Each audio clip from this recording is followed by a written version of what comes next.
जिस तरीके की आप तस्वीरें देखेंगे, आर्थिक राजधानी यानी कि महाराष्ट्र की आर्थिक राजधानी मुंबई, मराठा आरक्षण पर वहां छिड़ा हुआ है घमासान। मराठा चाहते हैं 10% आरक्षण और मनोज जारांगे पिछले 5 दिनों से मुंबई के आजाद मैदान पर अनशन पर बैठे हैं। मुंबई पुलिस आजाद मैदान को खाली कराने के लिए पहुंच चुकी है। अभी तक कोशिश बातचीत के जरिए हो रही है। बॉम्बे हाईकोर्ट ने यह कह दिया है कि मुंबई को बंधक बनाकर नहीं रखा जा सकता, सड़क खाली करनी होगी। पुलिस पहुंची, पुलिस ने नोटिस जारी किया। दोपहर 3 बजे तक का अल्टीमेटम पहले से था कि मुंबई की सड़कों को खाली कर दिया जाए, लेकिन आंदोलनकारी हैं कि अपनी मांग पर डटे हुए हैं। उनका कहना साफ है कि आरक्षण लेकर रहेंगे और इस बार कोई टेम्पररी रिजर्वेशन नहीं चाहिए, चाहिए उन्हें परमानेंट रिजर्वेशन। अब चुनौती यह है कि अगर ओबीसी की कैटेगरी से उनको आरक्षण दे भी दिया जाए तो फिर ओबीसी समाज भी ऐसे ही एक धरने प्रदर्शन के लिए उठ जाएगा। तो इसका तोड़ निकालना थोड़ा मुश्किल जरूर है, चुनौतीपूर्ण भरपूर है, क्योंकि मुंबई पुलिस इस वक्त आजाद मैदान पहुंची हुई है। मनोज जारांगे पाटिल कह चुके हैं, मर जाऊंगा लेकिन धरना स्थल नहीं छोड़ूंगा। तंबू तने हुए हैं, खाने पीने की पूरी व्यवस्था है, आटा, राशन, चावल, लापसी, चाय की चुस्कियां, भजिया, सब कुछ मिलेगा आपको और इसके साथ भरपूर राजनीति भी। तस्वीरें इस वक्त आप देख रहे हैं आजाद मैदान से, ये लाइव तस्वीरें आप देख रहे हैं जहां पर बड़ी संख्या में पुलिस दल बल के साथ वहां पर पहुंचा है।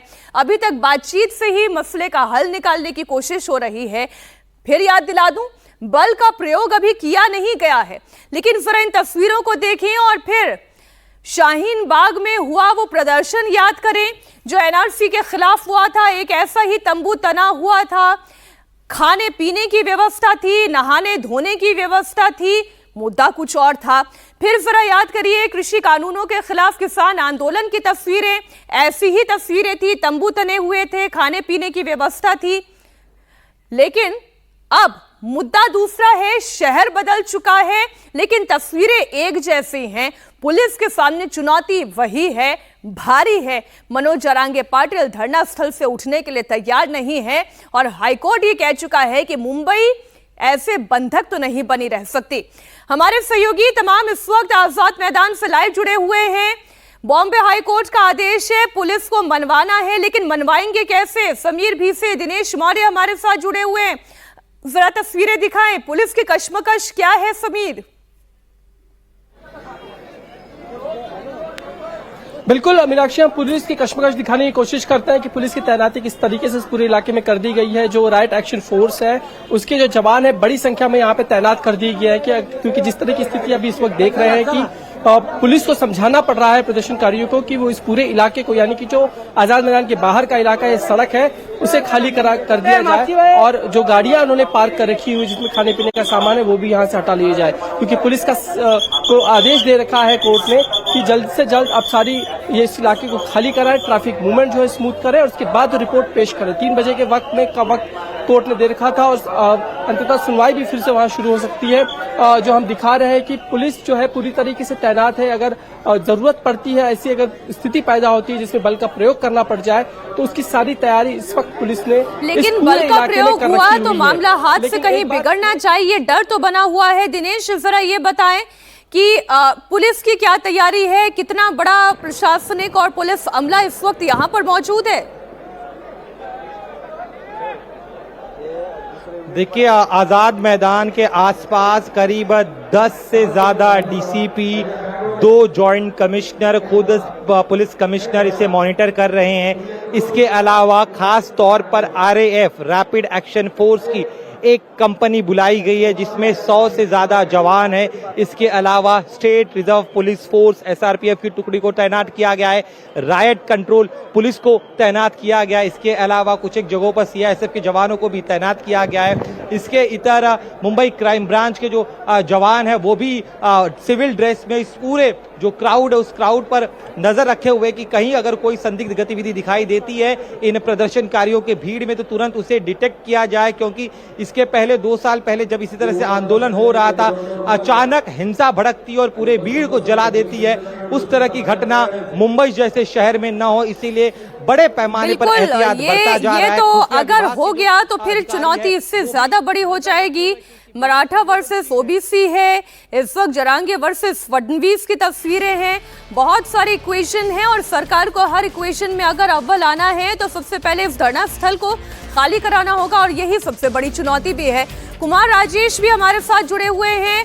राजेश, जरा ये तस्वीरें हमारे दर्शकों को बयां करें, इस वक्त राजनीतिक संकट कितना बड़ा है और अगर वाकई ये धरना ही था और आरक्षण को लेकर था तो ये आजाद मैदान से बाहर तक कैसे आ गया? खाने पीने की इतनी व्यवस्थाएं होना, चाट पकौड़ी की दुकानें तक सज जाना, ये सब क्या है फिर? देखिए, राजनीतिक रूप से सरकार फिलहाल ऊहापोह की स्थिति में है। कुछ करते बन नहीं रहा है सरकार को, क्योंकि आरक्षण की मांग जो जरांगे पाटिल कर रहे हैं वो ओबीसी में जाने की मांग कर रहे हैं, अपने मराठाओं को कुनबी बनाने की मांग कर रहे हैं। सरकार का कहना है कि संविधान के दायरे में ये फिट नहीं बैठता है, यही वजह है कि उनके हाथ बंधे हुए हैं। वहीं मनोज जरांगे पाटिल जो हैं वो आज़ाद मैदान में मौजूद हैं और भूख हड़ताल पे हैं और वो डटे हुए हैं कि उनकी मांग जब तक नहीं मानी जाएगी तब तक वो यहीं पे डटे रहेंगे। आपको तस्वीरें में दिखा दूं, पुलिस जो है आज़ाद मैदान के बाहर जो चारों तरफ है वो घूम घूम कर लोगों से अपील कर रही है। जो गाड़ियां लगी हुई हैं सड़क पर उसे हटाने की बात कर रही है। कई लोग मान भी रहे हैं, गाड़ियों को हटाया जा रहा है। पुलिस उनसे कह रही है कि इन गाड़ियों को हटाएं और मुंबई की सीमा से बाहर ले जाएं, या तो नवी मुंबई में लगाएं या फिर आप इसे मीरा भयंदर की तरफ ले जाएं, लेकिन मुंबई में इन गाड़ियों को ना लगाएं। डीसीपी रैंक के अधिकारी हैं जो लगातार अनाउंस कर रहे हैं, लोगों से बात कर रहे हैं, लोगों को बता रहे हैं कि आप यहां से निकले और बड़ी टुकड़ी लेकर साथ में पुलिस के अधिकारी चल रहे हैं। सरकार की अगर हम बात करें, मीनाक्षी, जो आपका सवाल था, सरकार ने कैबिनेट की उप समिति बना रखी है। कैबिनेट की उप समिति बना रखी है जो इस बारे में विचार कर रही है। हालांकि एसीबीसी यानी कि सोशली एंड एजुकेशनली बैकवर्ड बताकर मराठाओं को 10% का आरक्षण राज्य सरकार ने दिया है, लेकिन जरांगे पाटिल का साफ कहना है कि कोर्ट में यह टिकेगा नहीं। सरकार का कहना है कि उन्होंने इस बार जो डेटा निकाला है उसके बाद यह मामला कोर्ट में टिकेगा, लेकिन जरांगे पाटिल मानने को तैयार नहीं, क्योंकि इसके पहले भी कोर्ट में यह मामला गया था। जब इसके पहले भी देवेंद्र फडणवीस ने आरक्षण दिया था और उद्धव ठाकरे की जब सरकार थी तो सुप्रीम कोर्ट में जाके इसे स्ट्राइक डाउन कर दिया गया था। यही बात जरांगे पाटिल कह रहे हैं कि फिर से मामला जब कोर्ट में जाएगा तो जो आरक्षण दिया है वो उनका रद्द हो जाएगा। ये वजह है कि उन्हें ओबीसी में डाला जाए। जरांगे पाटिल ने अभी कुछ कहा नहीं है। कोर्ट ने कहा है आप लोगों को मुंबई छोड़ने को। मुंबई छोड़ेंगे नहीं, जब तक पाटिल नहीं छोड़ेंगे तब तक नहीं छोड़ेंगे। जब तक पाटिल नहीं बोलेंगे तब तक नहीं छोड़ेंगे। जब तक पाटिल नहीं कहते तब तक मुंबई नहीं छोड़ेंगे। हम किसान है, हमारा है ना वो खेती का दूध भाजीपाला पूरा इधर मुंबई को आता है। पहले से कितने सालों से हम पूरा मुंबई को है ना पाल पोस रहे हैं। इधर पूरा हमारा भाजीपाला आता है, हम पूरा बंद कर देंगे, फेंक देंगे उधर। पहले से हमारा नुकसान है, अभी नुकसान होने दो। आम्हाला बिलकुल आम्ही हटत नाहीत, मुंबई सोडत नाहीत, आम्ही मुंबई नहीं छोड़ेंगे। जान जाए मात्र आन मत जाने देंगे, हम हटेंगे नहीं। हम इधर से नहीं जाएंगे, हम इधर ही खड़े रहेंगे, लेकिन जाएंगे नहीं इधर से वापस। सर, जो हटा नहीं उसे मराठा कहते हैं और हमारे जो जरांगे पाटिल है ना, हम जरांगे पाटिल के लिए हमारी जान नौछावर कर देंगे। इसका कारण एक मिनट, इसका कारण ये है कि एक मिनट, इसका कारण ये है कि जरांगे पाटिल के क्लोज एड हैं, जो जरांगे पाटिल के साथ उस मंच पर मौजूद है। क्या कोई एक व्यक्ति ऐसा नहीं है जो जरांगे पाटिल को कन्विंस कर सके?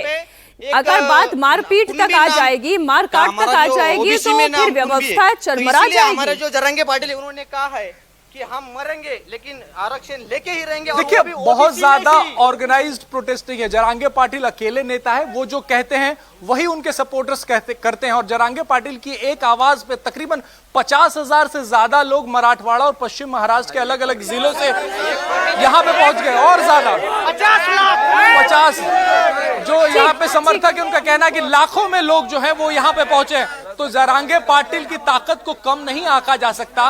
वही उनके कहने पे ही उनके प्रोटेस्टर्स जो है वो करते हैं। और फिलहाल जरांगे पाटिल ने हाईकोर्ट के आदेश आने के बाद बात नहीं की है। यही वजह है कि उनके प्रोटेस्टर, उनके जो समर्थक हैं, जो प्रदर्शनकारी उनके साथ हैं, उनका कहना है कि जब तक जरांगे पाटिल नहीं कहते हैं वो मुंबई छोड़ने वाले नहीं है। जी राजेश, आप रहे हमारे साथ। एक बार साकेत का भी रुख कर लेते हैं। साकेत, इस वक्त आप आजाद मैदान के कौन से हिस्से में मौजूद हैं?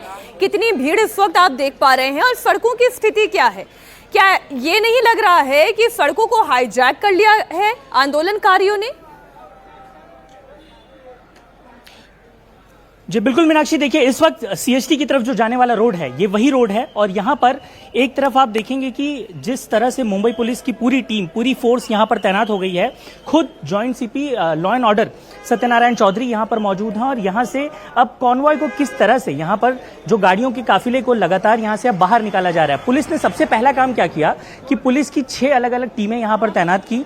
उन टीम्स को ये निर्देश दिए कि यहाँ पर जो गाड़ियां हैं उन्हें एक एक कर बाहर निकाला जाए। गाड़ियों को यहाँ से पहले चरण में यहाँ से चरणबद्ध तरीके से यहाँ से बाहर निकाला गया।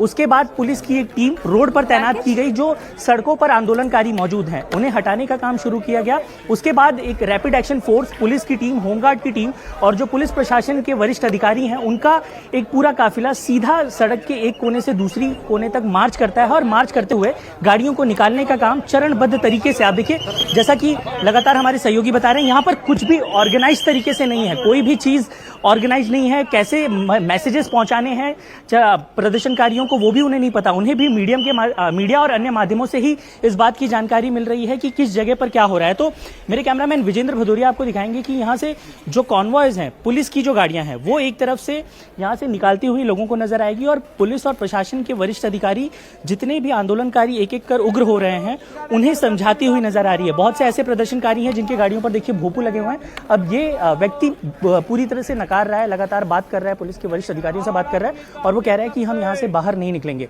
लेकिन पुलिस के ऊपर बड़ी जिम्मेदारी ये है कि 3 बजे तक उन्हें कोर्ट में रिपोर्ट्स जो है वो सबमिट करनी थी, प्रशासन को सबमिट करनी थी, जो अब कोर्ट में, बॉम्बे हाई कोर्ट में ऑलरेडी वो हियरिंग शुरू हो जाएगी। जस्टिस चंद्रशेखर ने बहुत ही कड़े शब्दों में ये निर्देश दिए हैं कि जब मैं कोर्ट में अब आऊंगा तो मुझे मुंबई पूरी तरीके से नॉर्मल चाहिए, मुझे किसी भी जगह पर कोई परेशानी नजर नहीं आनी चाहिए। इस इलाके की भी अगर आप बात करें तो कोर्ट ने इन सभी हिस्सों को जानकारी मिली है, क्योंकि बॉम्बे हाई कोर्ट का परिसर इसी क्षेत्र में आता है। किला कोर्ट वो भी इसी क्षेत्र में आता है। ये तो धर्म संकट की परिस्थिति है। अगर कोर्ट का ऑर्डर ना माना जाए तो ये नाफरमानी कही जाएगी और अगर ये धरना प्रदर्शन स्थल पर भीड़ और बढ़ती चली गई तो लॉ एंड ऑर्डर का संकट भी पैदा होगा और अगर किसी तरीके का बल प्रयोग कर दिया गया तब तो ये और ज्यादा चुनौतीपूर्ण परिस्थिति हो जाएगी। अब मुंबई खाली करने का कोर्ट का आदेश जरांगे मानने के लिए तैयार नहीं है। ऐसे में अब अगला कदम क्या होगा? एक बार फिर से समीर ये बताएं कि पुलिस के आला अधिकारियों से जितनी भी आपकी ऑन रिकॉर्ड, ऑफ रिकॉर्ड बातचीत हो रही है वो ये क्या कह रहे हैं? क्या कोई तरीका, कोई बीच का रास्ता है पुलिस के पास?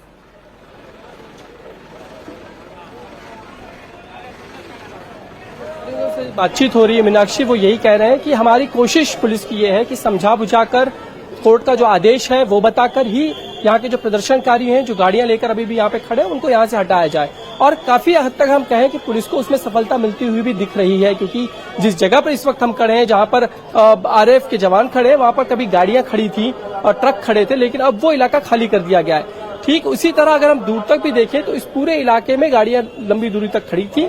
ये रास्ता लगभग गाड़ियों से तो खाली हो चुका है। प्रदर्शनकारी बिल्कुल अब तक जमे हुए हैं। जो इस वक्त मेरा कैमरामैन ये जो सड़क दिखाने की कोशिश कर रहे हैं, वहां पर भी ट्रैफिक शुरू हो गया है। तो पुलिस उस चीज में अब तक उन्हें सफलता मिली है जहां पर उन्हें सारी गाड़ियां ट्रैफिक क्लियर करना था, ट्रैफिक शुरू करना था। लेकिन बात यहाँ पर कि कुछ गाड़ियां अब भी फंसी हुई हैं। प्रदर्शनकारी जो लगातार ये कह रहे हैं कि हम यहाँ से हटेंगे नहीं, इसी इलाके में बने रहेंगे। ये कोर्ट ने जो कहा है कि एक डेजिग्नेटेड प्लेस है, वो है आजाद मैदान, उसके भीतर आपको जो प्रदर्शन करना है, अपनी बात रखनी है। उसके बाहर अगर आकर आप जनजीवन जो है मुंबई का वो अस्त व्यस्त नहीं कर सकते, उसके साथ छेड़खानी नहीं कर सकते। लेकिन बीते कुछ दिनों से हम जो स्थिति मुंबई की देख रहे हैं उसमें लगातार यही हो रहा है कि प्रदर्शनकारी जिस तरीके से गाड़ियां पार्क किए हुए हैं या जिस तरीके से उन्होंने हंगामा मचाया, उसका असर मुंबई के जनजीवन पे पड़ा, आम नागरिक उससे प्रभावित हुआ। ठीक, दिनेश फिर एक बार आप जहां पर मौजूद है वहां से तस्वीरें दिखाइए। फोर्सेस कितनी बड़ी संख्या में वहां पर आई है ये दिखाएं, और साथ ही साथ लोगों से भी राय जानने की कोशिश करें कि कोर्ट का आदेश है, नहीं मानेंगे तो नाफरमानी होगी। देख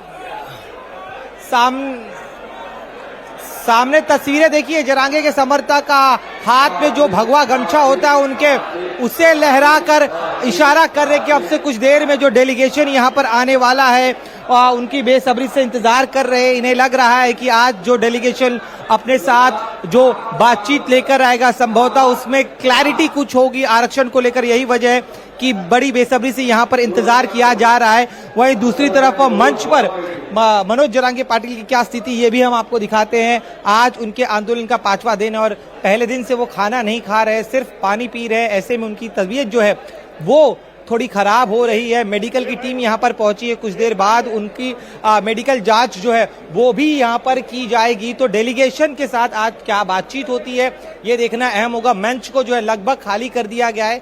जो डेलीगेशन सरकार की ओर से आएगा वो मनोज जरांगे पाटिल के दाईं तरफ का जो हिस्सा आपको खाली दिखाई दे रहा है उस जगह वो बैठेंगे। और क्या अब तक बातचीत हुई है, उनके मांगों को लेकर सरकार किन मुद्दों पर सहमत हुई है, उसकी जानकारी दी जाएगी। साकेत और राजेश, आप लगातार नजर बनाए रखें, आगे जैसे ही कोई अपडेट आती है हम दोबारा आपके पास जरूर आएंगे। फिलहाल पूरी जानकारी के लिए आपका बहुत शुक्रिया।